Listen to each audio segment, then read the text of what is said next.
ভোরবেলা উঠে রোজা রেখেছি ওর জন্য, তাহাজ্জুদে নামাজ পড়ে অনেক দোয়া কান্নাকাটি করছি। সব সময় দেখি আমার এই প্লাসটাই আমার চোখের সামনে আসতেছে। আমার তো তিনটা ছেলে মেয়ে, দুইজন ভার্সিটিতে আছে, আর এটাই সর্বকনিষ্ঠ আমার ছোট ছেলে। আমি আলহামদুলিল্লাহ অনেক খুশি হয়েছি, অনেক টেনশনে ছিলাম। সকালে ভোরবেলা উঠে রোজা রেখেছি ওর জন্য, তাহাজ্জুদে নামাজ পড়ে অনেক দোয়া কান্নাকাটি করছি। সব সময় দেখি আমার এই প্লাসটাই আমার চোখের সামনে আসতেছে। আমি অন্য কিছু আর কল্পনা করি নাই। আল্লাহ রহম করেছেন, আল্লাহ ভালো করেছে আমার ছেলে, এটা আমি খুব সন্তুষ্ট। ওরা আব্বুও সন্তুষ্ট, আমিও।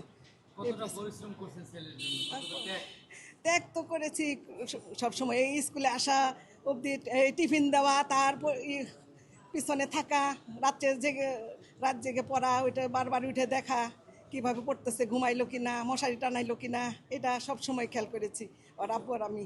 এই যে এত পরিশ্রম করলেন, এখন কি আসলে সফলতা পেয়েছেন? জি, সফলতা গোল্ডেনের আশা ছিল, কিন্তু যাই হোক এ প্লাস আসছে, এটাই হাজার শুকুর আল্লাহর দরবারে। ভবিষ্যতে কি হিসেবে দেখতে চান? ভালো ভালো মানুষ হিসেবে, নেককার বান্দা হিসেবে আমি ওকে দেখতে চাই, যেন মানুষের সেবায় কাজ করতে পারে। এটাই আমি আল্লাহর কাছে চাই।